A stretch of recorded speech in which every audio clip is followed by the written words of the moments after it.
Pronto. Bom, vamos lá então, meus irmãos. Vamos começar orando. Oremos. Santo e bendito Deus, Tu és digno de honra, glória, louvor e total adoração. Tu és maravilhoso, exaltadíssimo, e não há outro como o Senhor. Neste momento, ó Deus, nós nos debruçamos sobre um assunto tão importante da Tua palavra e pedimos a Tua iluminação para que nos faça compreender e, compreendendo, que passemos, ó Deus, de conhecer melhor e, conhecendo-o, que amemos ao Senhor em um nível superior ao que amamos agora. Ó Deus, ensina-nos as Tuas sagradas letras, por misericórdia, em Cristo Jesus te oramos. Bom, muito bem. No último estudo, então, nós vimos as objeções que são feitas defendendo o livre-arbítrio. Eu vou passar aqui rapidinho uma breve recapitulação, bem breve mesmo, porque o estudo está gravado. Nós vimos algumas categorias de objeção e alguns argumentos lógicos que são usados. O primeiro deles é aquela ideia de que para um pecado ser voluntário, ele precisa ser evitável. Ou seja, nós não podemos dizer que fazemos as coisas por conta própria se nós não podemos evitar aquilo. Calvino explica que não. A vontade não tem nada a ver com a capacidade de evitar algo, mas é uma faculdade que foi afetada pela queda, mas ainda permanece em nós.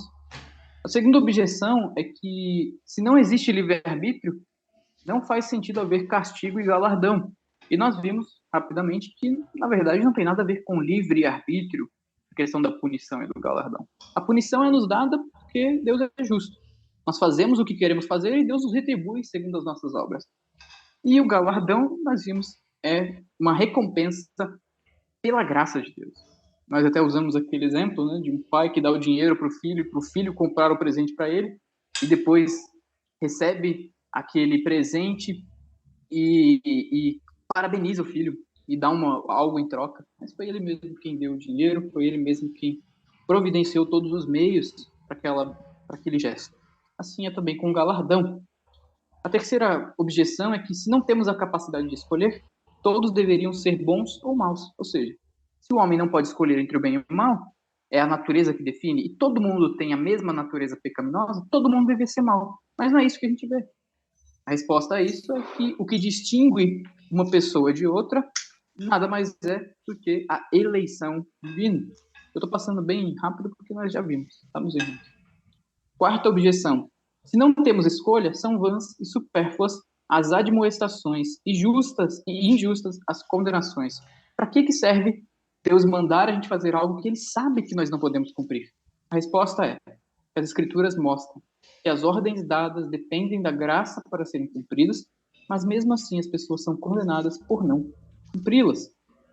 E vimos então algumas funções da lei.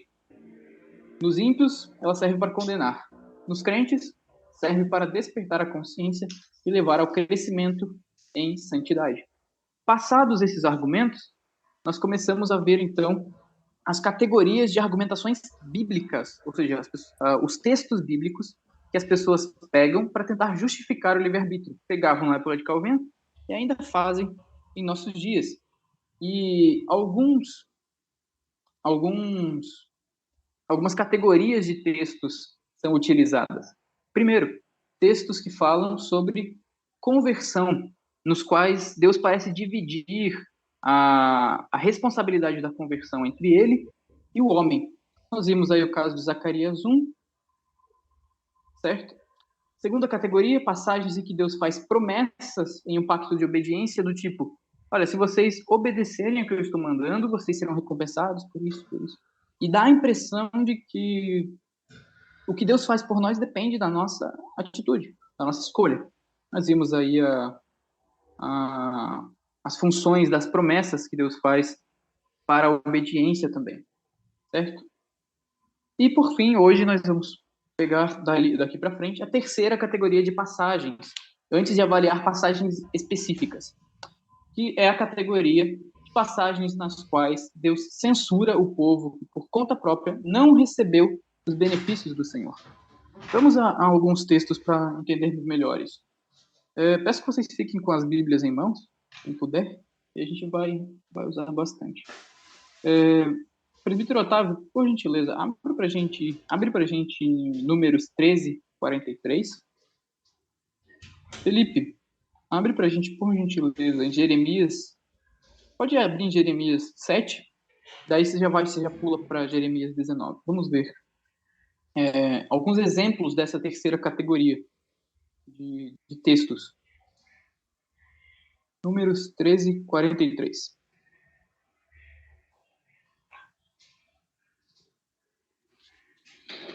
Vamos lá.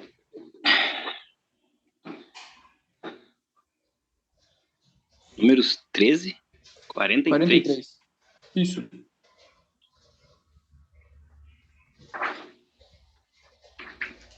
Não tem, não, 43 aqui. Desculpa, Neemias. Eu botei NM ali, mas é Neemias. Eu me confundi, desculpa. Provavelmente é Neemias.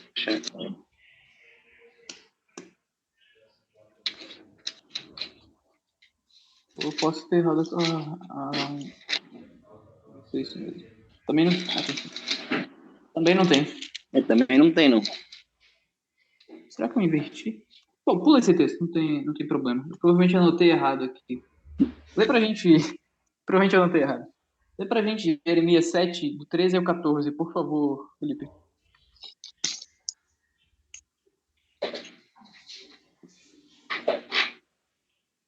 Agora, pois, visto que fazeis todas estas obras, diz o Senhor, e eu vos falei, começando de madrugada, e não me ouvistes, chamei-vos e não me respondestes. Farei também a esta casa que se chama pelo meu nome, na qual confiais, e a este lugar que vos dei a vós outros e a vossos pais, como fiz a Siló. Muito bem. 19, 15.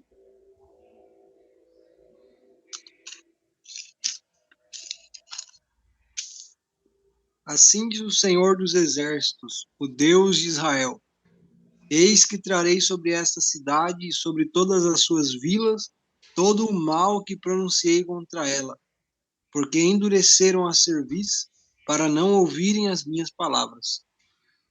Então, aí nós vemos dois textos que aparentam realmente afirmar que Deus está fazendo um pacto de obediência com o seu povo. Tipo, se vocês obedecerem, estão aqui as promessas. E vocês vão desfrutar disso. Mas já que vocês não obedeceram, pois bem, aqui está a punição. O texto era Números 14, 43, Otávio. Quiser abrir?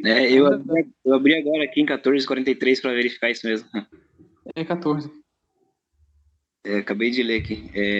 Porque os amalequitas e os cananeus ali estão diante de vós, e caireis à espada, pois uma vez que vos desviastes do Senhor, o Senhor não será convosco. Muito bem. Tanto neste texto quanto no Jeremias que o Felipe leu, nós temos uma mesma verdade expressa. Vocês endureceram o coração, vocês desobedeceram, então eu já não serei mais convosco. Aí vem os opositores de Calvino na época e dizem, tá vendo? Está aí comprovado o livre-arbítrio do ser humano. Deus, ele retribui a cada um de acordo com aquilo que ele faz. E se o ser humano não tem escolha, qual é o sentido? Se Deus faz promessas para que o seu povo as cumpra, é óbvio que ele pode escolher cumpri-las. E se ele não cumpre, Deus os pune, certo? Mas, aí vamos a algumas considerações de Calvino. Primeira delas, a culpa pelos males é justamente daqueles que não obedeceram a Deus.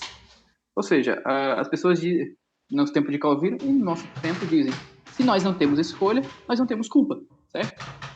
Ou se nós não temos a capacidade de escolher contrário, que é a definição mais precisa de livre-arbítrio, então que culpa nós temos? Calvino diz, toda culpa.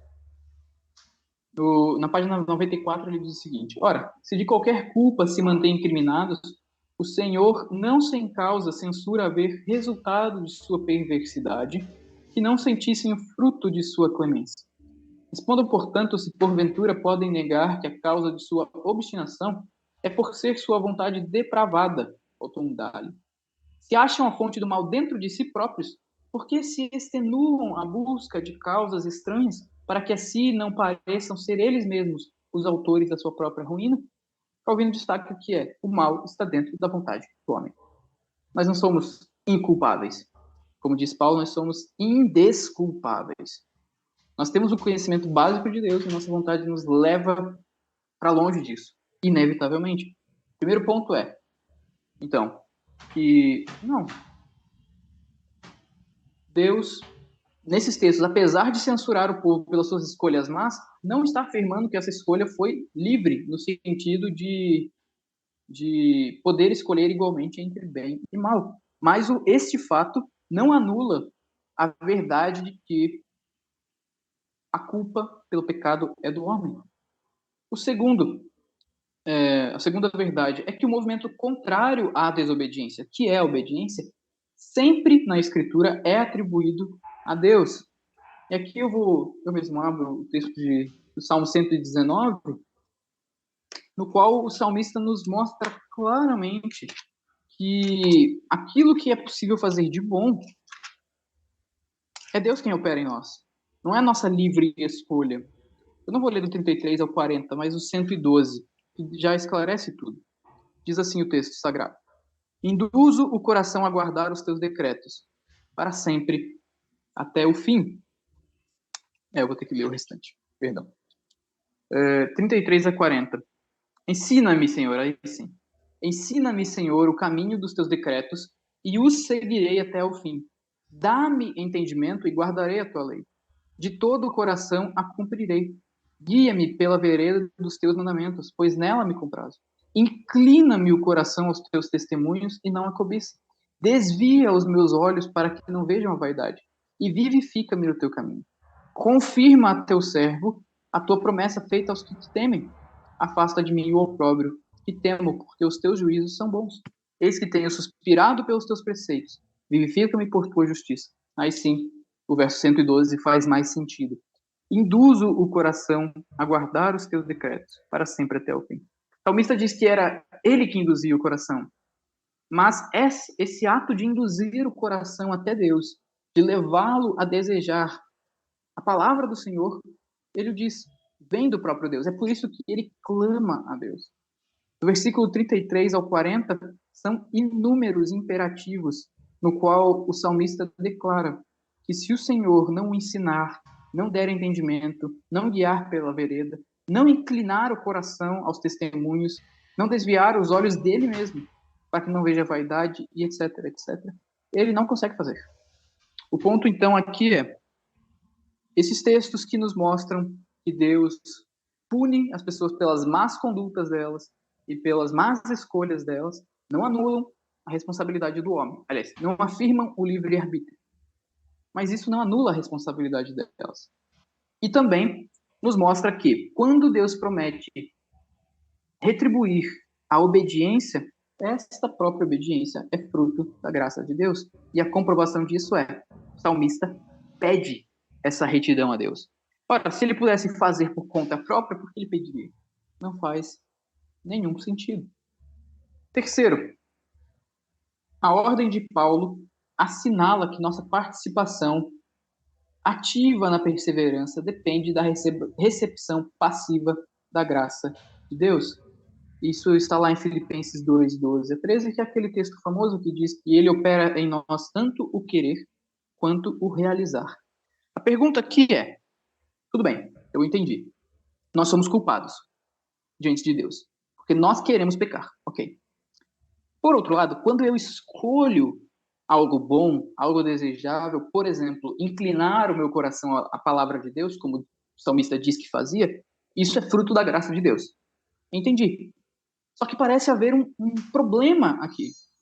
Nós somos passivos na ação de obedecer ou desobedecer a palavra de Deus, ou nós somos ativos? Como assim? Somos nós que executamos ou não somos nós que executamos? A resposta de Calvino a isso é que nós somos ativos, passivos ao mesmo tempo. E ele explica nessas palavras. Por certo, que lhes assinala participação ativa nesse texto, para que não se respestelem no torpor da carne. Por outro lado, preceituando-lhes medo e solicitude, abate-os de tal modo que se lembre ser obra própria de Deus o mesmo que lhes é ordenado fazer. Com que exprime claramente que, visto que a capacidade lhes é suprida do céu, agem os fiéis, por assim dizer, passivamente, para que de modo algum reivindiquem algo para si. Como é agir passivamente? Porque se nós somos ao português, por exemplo, uma palavra não pode estar no modo ativo e passivo ao mesmo tempo, né? Eu faço. Peguei um exemplo ruim, não dá para botar na voz passiva, eu faço. Mas eu levo. Voz passiva, eu sou levado. Na primeira, eu levo, eu estou executando o ato de levar. Na segunda, eu estou sofrendo o ato de levar. Alguém está me levando. Mas quando se trata de fazer boas obras, de crer e de tudo o que é necessário para nos aproximarmos de Deus, nós somos ativos, passivos. Deixa eu dar um exemplo que vai esclarecer, espero, melhor. Quando nós cremos em Cristo. Este é um ato passivo ou ativo? Em que sentido? Eu tenho participação no crer? Bom, por um lado, eu sei que eu só creio se a graça de Deus, mediante o Espírito Santo, agir em meu coração, me regenerar primeiro e me conceder fé. Isso é um fato. Cristo é o autor e consumador da nossa fé. A fé não é nossa. Isto não é dom, não veio de vós, é dom de Deus, diz Efésios. Mas não é Deus não é Deus que crê por mim. Sou eu que creio. Quem creu em Cristo? Fui eu. Levado pela graça, mas fui eu.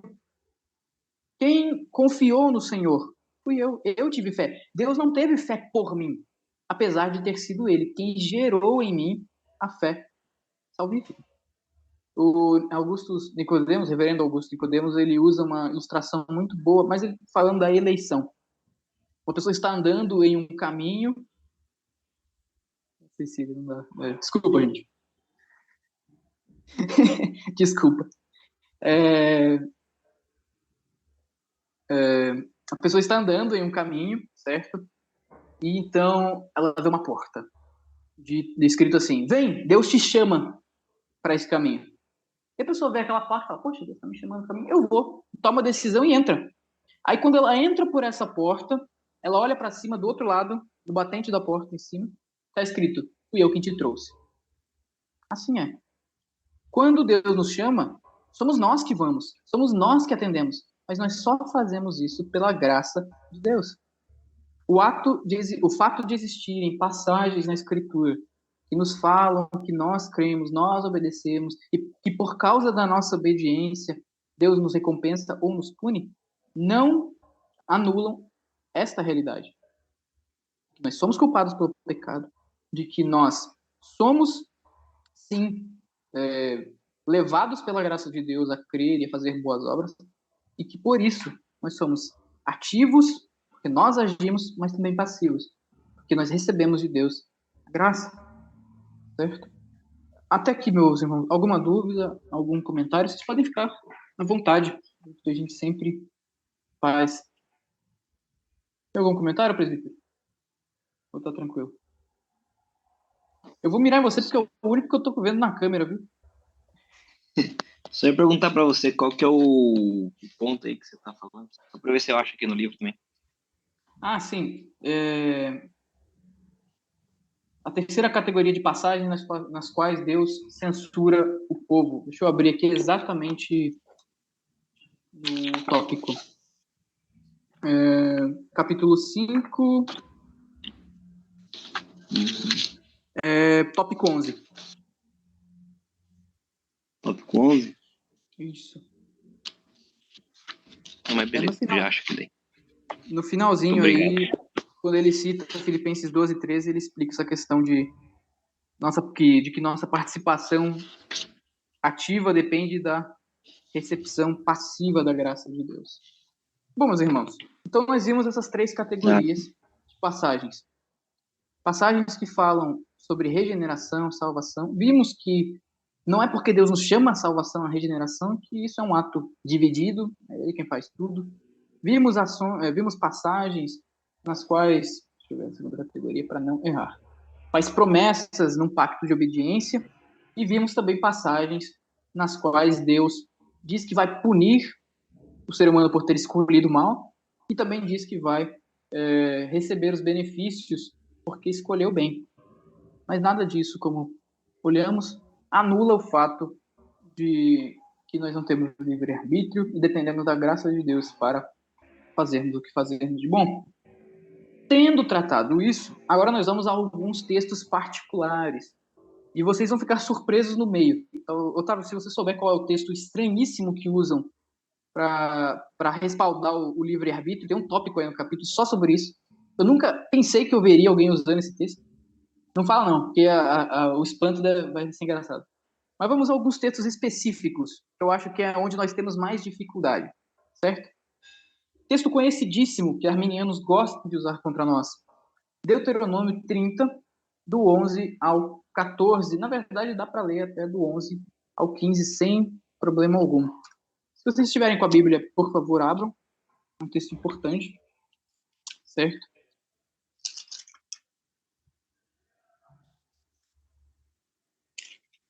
Deuteronômio 30, do 11 ao... Vamos ler até o 16, não tem problema, não. Vou fazer o seguinte. Seu Hulk, o senhor consegue ler para a gente?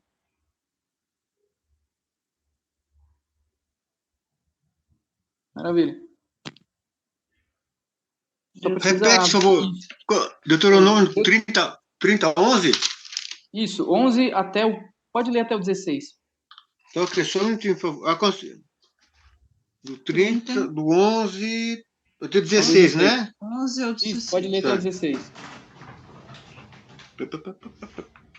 Porque esse mandamento que hoje te ordeno não é demasiado difícil, nem está longe de ti, não está nos céus, para dizeres: quem subirá por nós aos céus, que nolo traga e nolo faça ouvir, para que cumpramos? Nem está além do mar, para dizeres: quem passará por nós além do mar, que nolo traga e nolo faça ouvir, para que o cumpramos? Pois esta palavra está muito perto de ti, na tua boca e no teu coração, para a cumprires.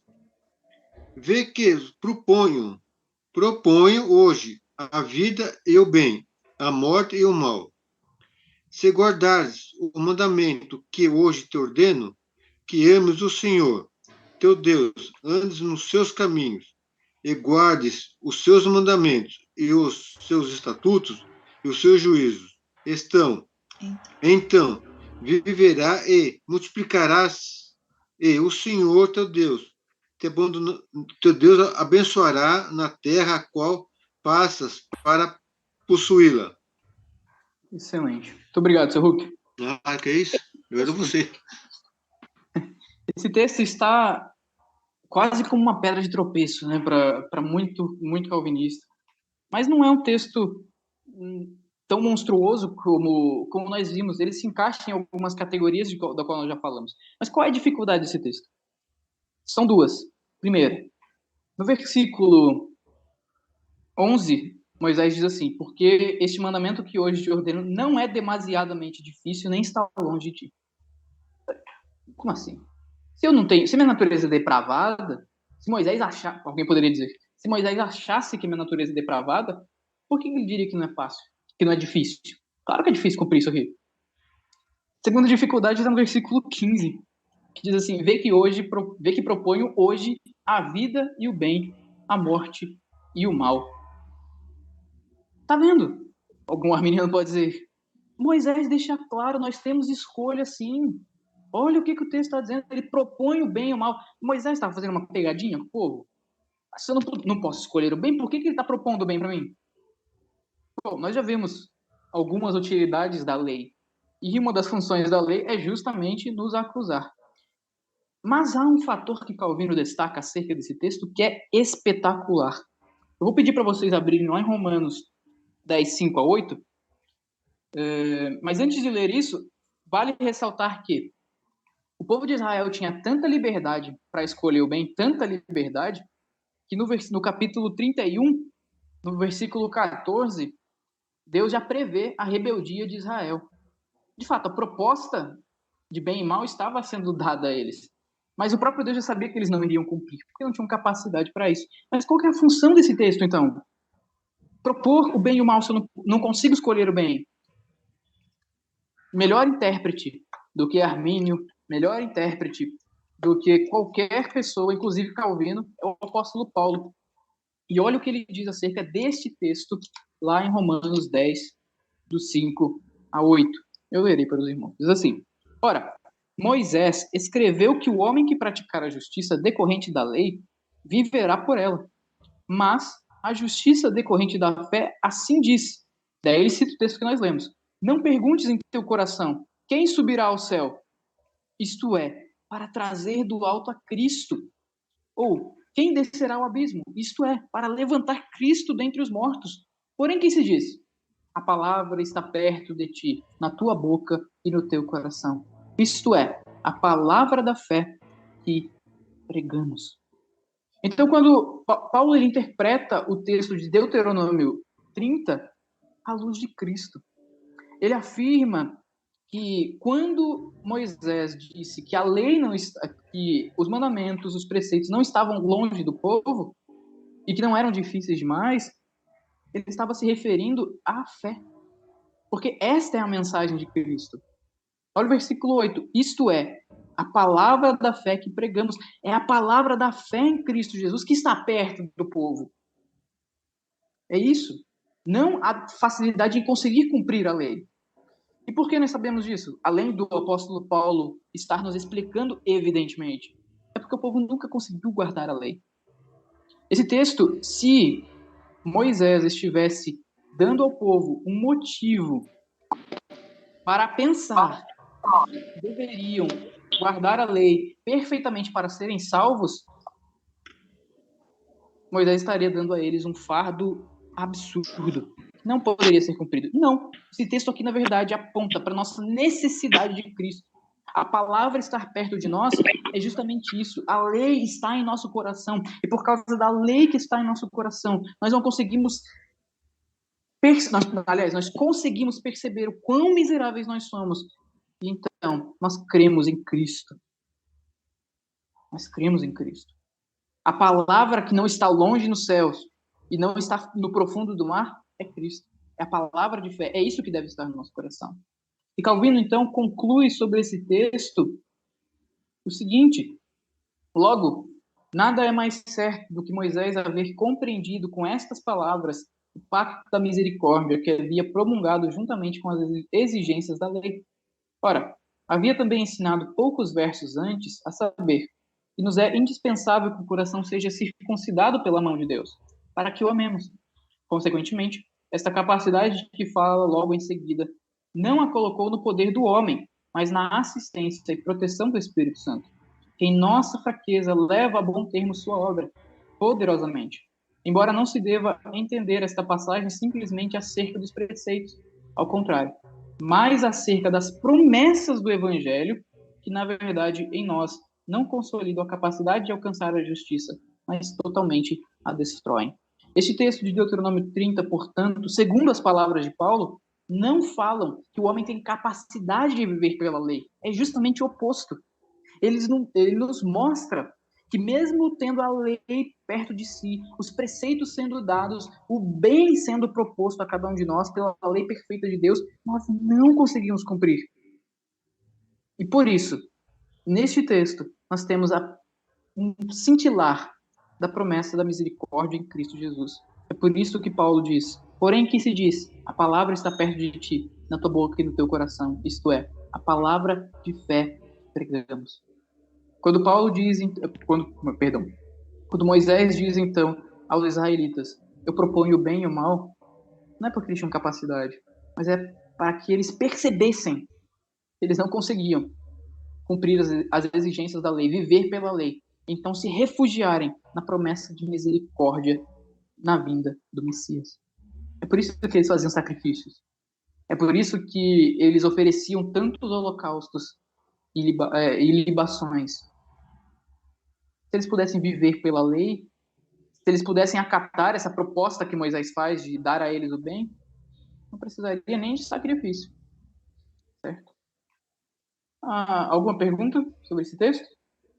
Algum comentário? O ponto central aqui é justamente esse: interpretar a Bíblia como um todo.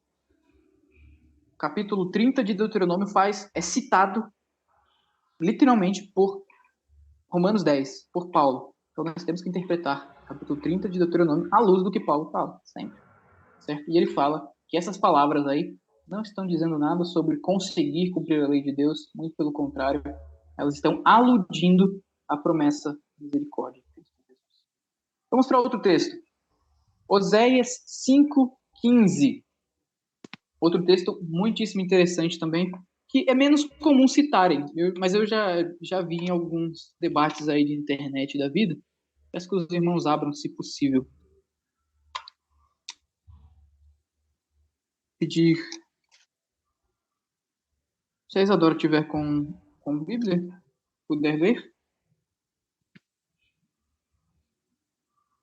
É que ela não está no mesmo cômodo que eu. Nossa, um minutinho. Sim, amor.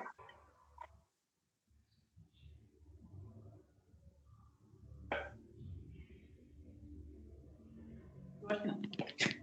Não tem problema, eu leio, gente. Oséias 5:15. Eu tô aqui, calma. Ah, você tá aí. É que você não respondeu. Eu pedi pra esperar. Eu não ouvi, desculpa. E não tem Oséias 5:15 de novo, né? Acabei de olhar aqui. Tem sim. Desculpa. Tem sim.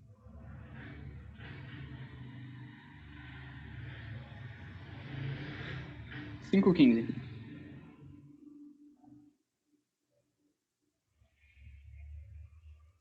Deus está aqui. Oséias 5:15. Irei e voltarei para o meu lugar, até que se reconheçam culpados e busquem a minha face. Estando eles angustiados, cedo me buscarão, dizendo... Ótimo. O ponto central aqui desse texto, que pode ser usado por alguém que quer fundamentar o livre-arbítrio, é: Deus está dizendo o seguinte: irei e voltarei para o meu lugar, até que se reconheçam culpados. Tá vendo? Se nós dependêssemos tanto assim da graça de Deus para nos arrependermos, como que Deus está falando aqui que ele vai se retirar do povo e então esperar, sentar, ficar tranquilo lá e esperar que o povo se converta? Como? Imagina, não precisava da graça? Aqui o texto é claro. Deus não vai interferir em nada e vai esperar o povo se converter por conta própria. Bom, não é sobre isso que o texto está falando. Segue o slide na tela. Essa passagem não trata da capacidade do homem de ir a Deus quando este o deixou sem o auxílio da graça. Por quê? Porque isso contraria totalmente a Escritura. Bom, então o que significa esse irei e voltarei para o meu lugar? Afastar-se nesse texto significa suprimir as profecias e afligir o povo, como nos explica Calvino, que diz assim: valem exatamente como se Deus falasse assim: uma vez que nada de proveito se consegue junto a este povo contumaz, com advertência, com exortação, com repreensão, retirar-me-ei por um pouco, e silencioso deixarei que ele seja afligido. Verei se porventura, em algum tempo, após longas calamidades, dele se apodere a lembrança de mim, para que busque a minha face. Mas o afastamento do Senhor para longe denota a supressão da profecia. Ficar observando o que porventura os homens hão de fazer significa pressioná-los por algum tempo com aflições várias, silencioso e como que às escondidas. Ou seja, esse texto aqui não está falando sobre salvação. Ele está falando do modus operandi que Deus adotaria com o povo de Israel.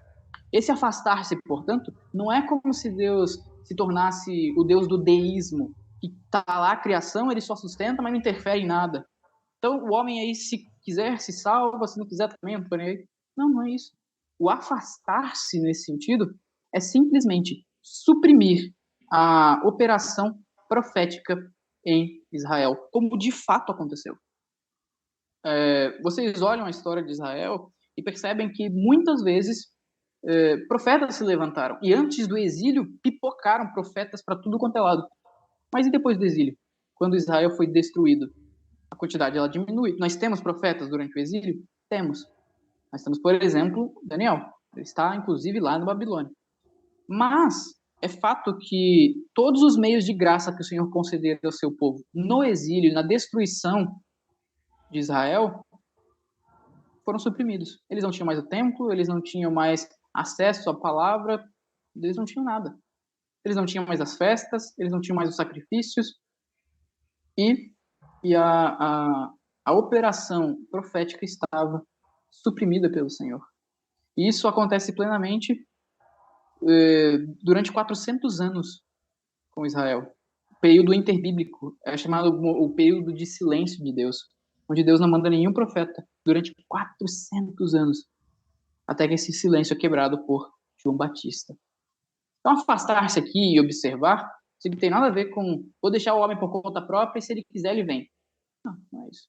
É só no sentido de eu vou parar, eu vou tirar desse povo as bênçãos que eu estou dando a ele. Eu vou cortar um pouco a revelação, eu vou cortar um pouco os meios de graça pelo qual eles têm comunhão comigo e puni-los com isso até que eles sintam seus pecados e se convertam.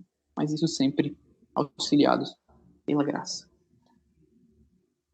Até aqui, ok, meus irmãos? Tranquilo? Passemos, então, a alguns outros textos. Bom, e as passagens que dizem que adoramos a Deus, preservamos a justiça, obedecemos à lei, somos zelosos em boas obras? Nós conseguimos lembrar de alguma passagem que fala isso? De alguém que foi zeloso para com Deus? De alguém que era reconhecidamente bom? Conseguem lembrar de alguém? Ou de alguma passagem? Pensando em duas em particular, talvez. Lembra de alguma, presbítero? De Deus falando assim, ou da Bíblia mesmo falando que alguém era bom, era justo? Jó. Jó, eu pensei nele também. Jó é um ótimo exemplo. Ora, se nós não temos nada de bom em nós, por que Deus disse que Jó era bom? Lembrei de outro, Noé. Noé era homem justo e bom. Ele andava com Deus. E vários outros. Como que a gente encara esses textos? O texto diz que somos nós que obedecemos. E fala que aqueles patriarcas, aqueles homens, obedeceram a Deus. Bom, nós respondemos que isso não tem nada a ver com o livre-arbítrio. Enoque também. Enoque, tanto que foi tomado por Deus. Enoque andava com Deus. Foi tomado, não viu a morte. Outro ótimo exemplo. Então, como que a gente encara esses textos? Bom, os princípios antes mencionados se aplicam aqui também. E a ideia aqui é que o Espírito Santo, o modo dele agir em nós, responde essa questão. Nas boas obras, como nós já dissemos, nós agimos e sofremos ação ao realizar. Como assim? Olha o que Calvino diz acerca da ação do Espírito Santo nos homens, para que esses executem a sua vontade. Diz assim: quando o seu reino, ou seja, o reino de Deus, neles implanta para que não seja em função da inclinação da natureza, em todas as direções, arrebatada de paixões febris, mediante seu espírito, coíbe-lhes a vontade, para que propenda a santidade e a justiça. A norma de sua justiça a curva, afeiçoa, plasma, dirige. Para que não vacile ou caia, pelo poder do Espírito a sustém e firma. Que a ação do homem não é suprimida pela atuação do Espírito, por isso que a vontade que é regida para que aspire ao bem, ele é da própria natureza. Que o querer nos é da natureza, o querer bem, no entanto, nos é da graça. Por isso dissera pouco antes, Agostinho, no caso, ele está comentando aqui, a não ser que Deus nos venha no auxílio, não só não poderemos vencer, mas nem mesmo lutar. Uma regra de interpretação muito boa das Escrituras, de textos específicos da Bíblia. Quando você vir um texto no qual, como os que nós citamos, afirmam que as pessoas eram boas, que as pessoas eram justas, que as pessoas andavam com Deus, que as pessoas eram retas, entendam que elas só são assim, ou só são descritas assim, porque o Espírito Santo lhes mudou a vontade e os inclinou o coração para o bem, e só. Agostinho, a definição que ele dá é espetacular. A não ser que Deus nos venha ao auxílio, não só não poderemos vencer, mas nem mesmo lutar. Não é que nós precisamos de ajuda do Espírito Santo para vencer o nosso pecado, a nossa natureza caída, não é isso não. Sem o Espírito Santo, nós não conseguimos nem levantar um dedo contra o pecado. Nós somos escravos. Sem o Espírito Santo, sem a ação que ele opera em nós de regenerar, de santificar, nós não lutamos pelo pecado. E aqui, uma boa aplicação para esse trecho é: você já se sentiu melhor que alguém ao vê-lo pecar? Por exemplo, você vê o seu irmão, crente bíblico, calvinista, cometer um pecado. E aí você diz: poxa vida, eu nunca faria um negócio desse. Poxa vida, olha só. Tantos anos aí de presbiterianismo, ou tantos anos aí falando, pregando, faz um negócio desse. Eu nunca faria isso.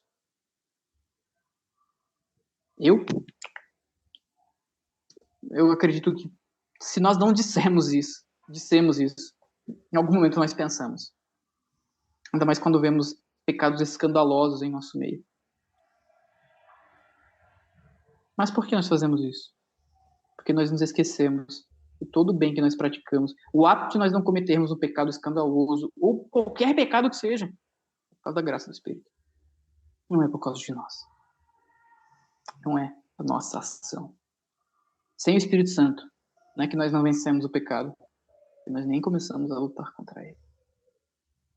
Então, quando o texto disser Noé era homem justo e bom, entenda, Noé chegou a fazer coisas justas e boas e ser reconhecido como justo e bom. O Espírito Santo capacitou para isso. Só. Toda a honra, toda a glória seja dada à Trindade Santíssima. Tão somente. Tão somente.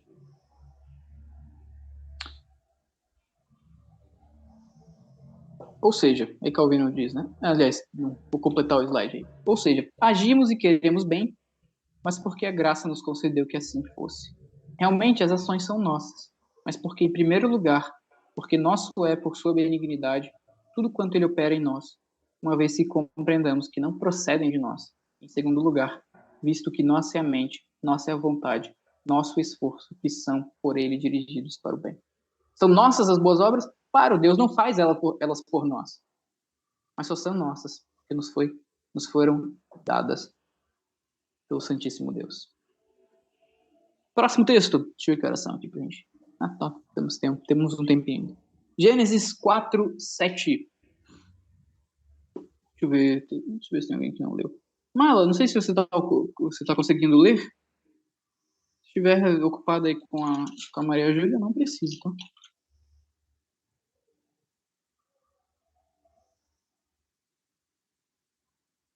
Tranquilo.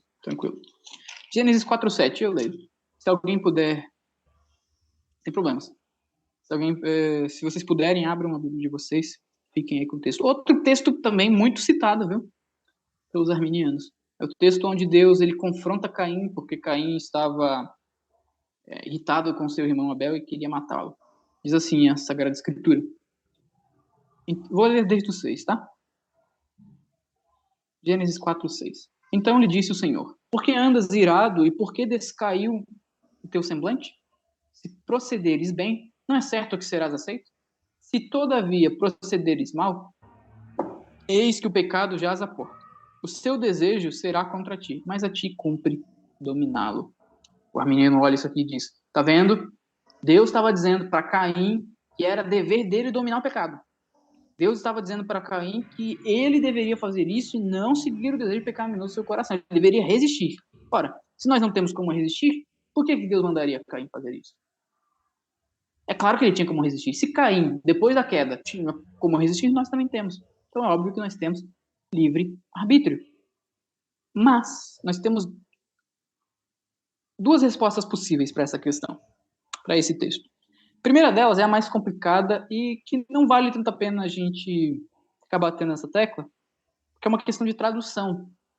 É questão de texto original, ou pelo menos na língua original. Há uma dificuldade, coloquei no slide, né? Há uma dificuldade na tradução desse texto, pois pode significar que Caim deveria dominar sobre o pecado, ou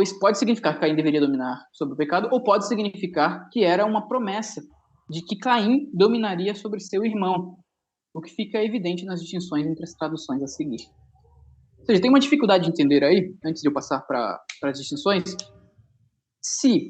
quando o texto diz assim, cabe o seu desejo será contra ti, mas a ti cumpre dominá-lo, se esse dominá-lo era sobre o desejo ou sobre Abel, porque ele era primogênito, já é sua função dominar, não tem porque você está com inveja do seu irmão. Mais ou menos essa ideia. As nossas traduções em português, todas elas quase, seguem o que nós lemos aí, que Caim deveria dominar sobre o desejo pecaminoso.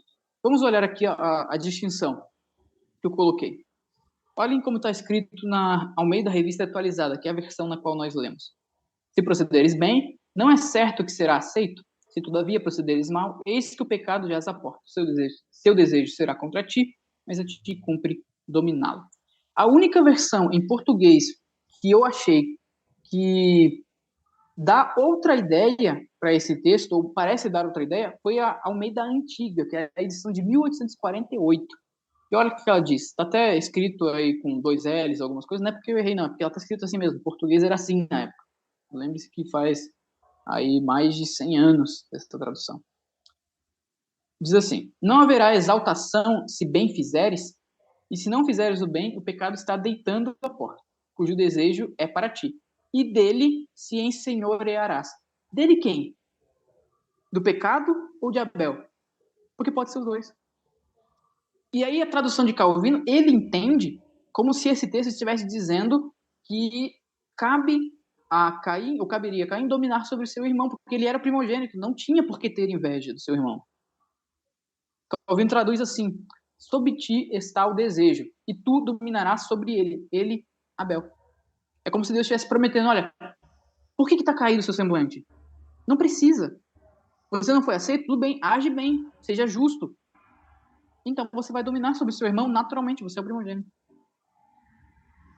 Eu, meus irmãos, particularmente, não tenho como responder qual que é a tradução certa. Todas as nossas traduções, em português praticamente, seguem a ideia de que Caim deveria dominar sobre o seu desejo. Ele deveria resistir ao pecado. Mas Calvino, para vocês terem uma ideia, ele pregava, ele subia domingo no púlpito com o texto, com as cópias em hebraico, quando ele ia pregar o Antigo Testamento. Ele não usava tradução, ele dominava a língua. Então, é uma interpretação possível? Sim. Mas não é a que nós usamos. Não é a que a nossa Bíblia segue. E, por maioria, a tendência é que as nossas Bíblias estejam corretas sobre a interpretação desse texto. Mas o ponto é, o próprio Calvino já previa que alguém poderia dizer o seguinte, o senhor está interpretando esse texto dessa forma, dizendo que Deus estava prometendo a Caim que ele dominaria sobre Abel, para fugir da desculpa, para usar isso como desculpa, para que esse texto não diga a favor do livre-arbítrio. Aí Calvino diz o seguinte, muito bem, então vou responder seguindo sua interpretação, e seguindo a nossa interpretação, que é o que mais importa para a gente, tá? A solução de Calvino é entender que o texto refere-se a Abel, não ao pecado. Mas mesmo que se refira ao pecado, como a nossa versão afirma, Calvino diz, ora, se esse domínio refere-se ao pecado, ninguém nutre dúvida de que a oração seja imperativa, ou seja, uma ordem, na qual não se define que possamos, pelo contrário, que devamos, embora acima de nosso poder. Calvino está dizendo o seguinte, mesmo que esse texto no hebraico esteja dizendo que Deus falou para Caim que ele deveria resistir ao desejo e dominar sobre o pecado, isso não altera em nada a nossa doutrina. Porque o máximo que esse texto vai estar dizendo é que Deus mandou e falou que Caim tinha o dever de dominar sobre o pecado. E em que isso contraria a doutrina reformada? Nada. Nenhum de nós nega que nós temos o dever de resistir ao pecado. Ninguém nega isso. Deus diz isso claramente na Escritura. De quem que é a obrigação de não pecar? Nossa. Da mesma forma que a responsabilidade por pecar também é nossa. Nós não anulamos a responsabilidade de Deus por afirmar a soberania divina. Perdão, desculpa. A responsabilidade humana por afirmar a soberania divina. As duas coisas são verdade. Então, esse texto não fala sobre livre-arbítrio. Ele simplesmente diz que Caim tinha o dever de não pecar. Isso é óbvio. Nós temos o dever de não matar, mas se a graça não interferir em nosso coração, nós seremos assassinos. Não tenho dúvida disso. Eu acho que esse é o texto mais complicadinho, porque tem essa questão de tradução. Alguém ficou com alguma dúvida, meus irmãos? Ou gostaria de perguntar alguma coisa acerca disso? Bom, dado o silêncio. Se alguém tiver alguma dúvida, pode nos mandar depois, não tem problema não. Vamos para o próximo texto. Esse aqui é o texto surpresa, né? É o coelho da cartola. Quem, em sua consciência, usaria o texto de Romanos 9,16 para defender o livre-arbítrio? Na época de Calvin tinha gente que usava isso. Se você pegar alguns comentários arminianos, eles vão usar mais ou menos a mesma linha de interpretação.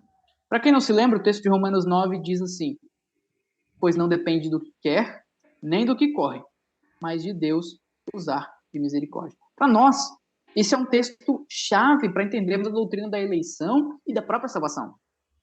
Olha, para ser salvo não depende de você correr, de querer, mas sim de Deus usar misericórdia. Se Deus não usar misericórdia, você não vai, não consegue e tudo mais.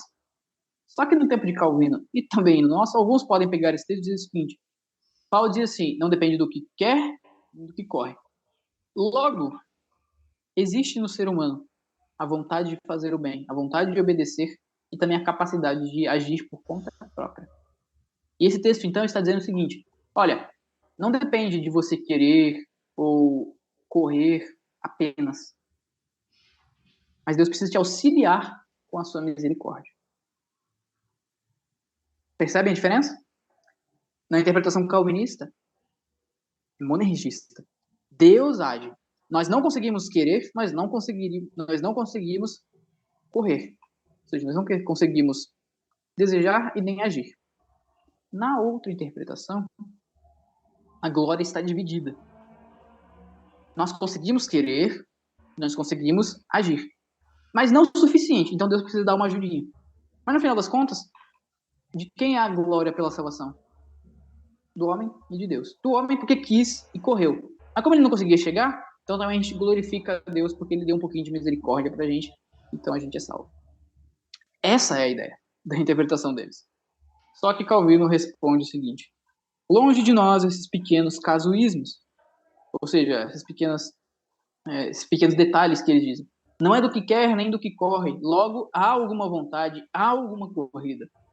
Mais simples, porém, é a mente de Paulo. Não é a vontade, não é a corrida que nos prepara o caminho para a salvação. Aqui entra somente a misericórdia do Senhor. E 1 Coríntios 3:9 é o texto onde diz que nós somos cooperadores de Cristo. E Calvino diz o seguinte: sem a mínima dúvida se restringe aos ministros. Entretanto, chamam-se cooperadores não porque por si só proporcionem alguma coisa, ao contrário, porque Deus se serve de sua obra depois de os qualificar e prover os dotes necessários. Eles usam esse texto de que são cooperadores de Cristo para dizer o seguinte: olha, na salvação, então, nós temos que cooperar com o nosso Deus. Não é monergista, ou seja, não é Deus agindo. Há uma cooperação entre homem e Deus. Calvino diz, primeiro de tudo, não. Esse texto fala sobre ministros. É aquele texto famoso que diz, Paulo está repreendendo os coríntios, porque eles diziam assim, eu sou de Apolo, eu sou de Paulo, eu sou de Cefas. E Paulo diz o seguinte, olha, por acaso vocês foram batizados em nome de Paulo? Foi Cefas que salvou vocês, por acaso? Vocês não podem estar divididos. Os ministros que vocês estão citando aí são cooperadores de Cristo. São cooperadores de Deus. Um planta, outro rega, mas é Deus quem dá o crescimento. Ele é a glória, não a nós. Então, essa ideia de cooperadores de Deus é isso, é somente isso. De que os ministros, eles, por suas obras, movidas pela graça de Deus, cooperam e são instrumentos para a salvação dos homens. Mas não vem deles nem a boa obra, nem a salvação. Certo? Eclesiástico 15, 14, 17. Vocês não leram errado, é Eclesiástico mesmo. Tem um trecho aqui que Calvino comenta sobre essa passagem. Mas, como esse é um texto não canônico, nós não vamos comentar sobre ele. E eu vou destacar apenas a fala de Calvino sobre esse texto. Ele diz assim, que esse livro, o Eclesiástico, cujo autor ser seu autor de autoridade duvidosa. Ou seja, ele está dizendo que esse texto aí não é canônico. Não dá para confiar. Certo? Tanto que depois, realmente, nós não aderimos a esse texto. Ele não é inspirado. Então, nós não vamos nos deter aqui comentando sobre o que o texto fala e tudo mais. Apesar de que Calvino faz um comentário sobre esse texto. Se vocês quiserem, tiverem curiosidade, vocês podem ler lá nas Institutas ou pegar esse texto para ver o que ele diz. Mas nós não iremos comentar. Por último, nós temos o texto de Lucas 10, 30, que diz, é aquela famosa parábola do bom samaritano. Acho que todo mundo conhece essa parábola, pelo menos um pouco, pelo menos o geral dela, né? Que diz assim, o versículo 30. Jesus prosseguiu dizendo, certo homem descia de Jerusalém para Jericó e veio cair em mão de salteadores, os quais, depois de tudo lhe roubarem e lhe causarem muitos ferimentos, retiraram-se, deixando-o semi-morto. Aí como que os opositores de Calvino interpretavam esse texto? Tá vendo? Esse texto aí, a pessoa que está viajando de Jerusalém para Jericó representa o povo de Deus, Adão.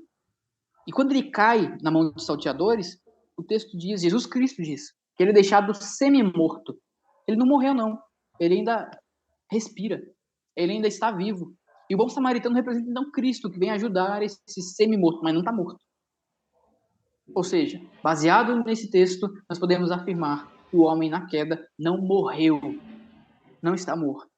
Mas ainda resta nele alguma vida, alguma possibilidade de por si mesmo ter forças para ir até Deus. Qual que é o problema? O problema é que isso é um argumento e é uma interpretação alegórica do texto bíblico. E nós não podemos concordar com essa interpretação alegórica. Deixe-me explicar primeiro. Calvino ele responde dizendo, primeiro de tudo, que interpretar a Bíblia de forma alegórica é errado. Por que ele disse isso? Na época dele, estava amplamente difundido no meio da igreja, principalmente na igreja católica, etc., a ideia de uma interpretação quádrupla da Escritura, ou seja, a partir de 4 significados. O que isso afirmava? Os intérpretes católicos, principalmente, eles diziam que cada texto tem pelo menos 4 sentidos diferentes. E o sentido alegórico é o mais importante. No que consiste, então, esses 4 sentidos? Primeiro é o literal. O que o texto queria dizer de fato? Mas isso aí não é muito importante, não. O segundo, um pouquinho mais elevado que isso, é o sentido moral da passagem. Ou seja, qual que é a conduta que esse texto está tentando nos levar a praticar. O terceiro é o sentido alegórico, que é o real significado do texto, o significado espiritual do texto, que é a real doutrina desse texto. E o quarto sentido é o anagógico, que faz alusão às coisas celestiais. Olhem um exemplo da interpretação de Orígenes dessa parábola. Chega a ser muito criativo, no mínimo. Vocês vão entender o que eu estou querendo dizer com esses 4 tipos. Diz assim, segundo ele, Orígenes, o homem atacado pelos ladrões simbolizava Adão, a humanidade. Jerusalém, os céus. Jericó, o mundo. Os ladrões que atacaram o homem, o diabo e as suas hostes. O sacerdote que passou por ele e não fez nada para ajudar é a lei. O levita também passou de distante e não fez nada para ajudar são os profetas. O bom samaritano que vem lá e acode ele é Cristo, representa Cristo. O animal sobre o qual foi colocado o homem ferido, o corpo de Cristo, porque o corpo de Cristo é o que suporta o corpo do Adão caído ali, semivivo. A estalagem representa a igreja. E eles dão um significado, Orígenes dá um significado até para as duas moedinhas, que é o pai e o filho. E a promessa do bom samaritano voltar à segunda vinda de Cristo. Isso é uma citação de um artigo intitulado A Hermenêutica Reformada das Escrituras, do Paulo Anglada. Muito bom artigo, se vocês quiserem procurar, vale a pena. Então, olhem como isso é criativo. Só qual que é o problema dessa interpretação? É que não é isso que o texto está dizendo. Cristo não indica em nenhum momento que cada coisinha da passagem tem um significado espiritual. Não, nada disso. Ele estava querendo simplesmente ensinar aos seus opositores e ao povo que o ouvia que não basta você ser religioso, você ser um escriba versado na lei se você não ama o próximo. É isso o significado do texto. É essa a lição. E cada coisa, elemento que ele dá ali, é nada mais que uma parábola mesmo. Não tem um sentido espiritual. E nós gostamos de pregações, às vezes, que fazem exatamente isso com o texto. Porque essa pedra aqui representa isso espiritualmente. Ao menos que o texto diga que isso é uma alegoria, como existem textos que dizem, nós não podemos dizer que partes do texto têm um significado espiritual mais rebuscado. Ainda mais detalhes. Então, a interpretação alegórica desse texto não faz sentido. O homem ali caído não representa Adão, que ficou semivivo na queda. Não, é só um homem caído mesmo. Cristo queria dizer que contou essa história para dizer o seguinte: olha, vocês precisam amar o próximo. É isso. Não representa Adão, não representa nada. E muito menos o jumentinho lá representa o corpo de Cristo, as duas moedinhas, o pai e o filho. É muito criativo, chega a ser bonito, poético, mas não é o que o texto diz. Esse é o primeiro ponto. O segundo é que mesmo que, vamos dizer assim, que a interpretação de Orígenes e do povo da época de Calvin tivesse certo, que cada uma dessas coisas representasse algo espiritual. Mesmo assim, não poderíamos dizer que esse estar semivivo diz respeito à condição do homem após a queda. Por quê? Porque a Bíblia é enfática em dizer que quando o homem caiu, ele morreu. Deus prometeu isso. Quando cair, se comer dessa fruta, morrerá. Paulo diz que nós estávamos mortos em delitos e pecados. Mortos, não semivivos. Ele nos ressuscitou juntamente com Cristo. Ué, quem que ressuscita se não estava morto? Certo? Então, esses são os dois motivos. Essa passagem não fala sobre livre-arbítrio, não fala sobre o homem ter alguma condição ainda de responder a Deus. É só... E se for interpretado dessa forma, está incorrendo em erro. Ok? Bom, de tudo que nós vimos até aqui, então, como nós podemos resumir? Esse é o último slide do nosso estudo. E é o último parágrafo também, do capítulo 5. Nele, Calvino resume todo o ensinamento desde o começo do livro 2. Essa frase aqui é muito importante. Se vocês puderem, tirem um print dela. Vale a pena, ou voltem depois na gravação para lê-la. É um resumo muito bom de tudo o que nós vimos aqui. Calvino diz assim: portanto, indubitável nos é deixada esta verdade, a qual não pode ser abalada por nenhuma máquina de guerra. Que verdade? A mente do homem está tão inteiramente alienada da justiça de Deus que nada que não seja ímpio, pervertido, imundo, impuro, infame, conceba, deseje, busque fazer, tão completamente besuntado está o coração do veneno do pecado que nada pode exalar, senão que é totalmente pútrido. Porque se alguns ostentam por vezes a aparência de bom, contudo, a mente sempre permanece envolta em hipocrisia e enganosa tortuosidade, a sensibilidade enlaçada de íntima perversidade. Esse é o resumo de tudo que nós vimos até aqui do livro 2. Ou seja, não há nada de bom no homem. As aparências que ele dá, como Calvino diz, não passam de aparência mesmo, porque em si o homem é pútrido, é nojento, é asqueroso, é imoral. Nós não temos livre-arbítrio, meus irmãos. Isso tem que ficar evidente na mente de vocês. É verdade que nós temos vontade, é verdade que Deus não nos controla como se nós fôssemos autômatos da corda, nada disso. Nós fazemos nossas escolhas, é verdade. Nós temos uma liberdade condicionada, como nós vimos, é verdade também. Mas qual é o grande problema? É que essa vontade, ela é corrompida. De tal modo que, se não for a graça de Deus, nós não produzimos nada de bom. Nada. Nossa natureza foi destruída, morta. O que resta então a nós, meus irmãos? O que Calvino diz no próximo capítulo, ele começa a revelar Cristo. Lembram-se do tema do livro 2? Conhecimento de Deus como Redentor, revelado em Cristo Jesus. Primeiro na lei, depois no restante da Escritura. Cristo, meus irmãos. Somente Cristo. É tudo isso que vocês ouviram, o ato de nós não conseguirmos escolher o bem, precisa nos lembrar, nos empurrar para a realidade de que nós carecemos profundamente de Jesus Cristo.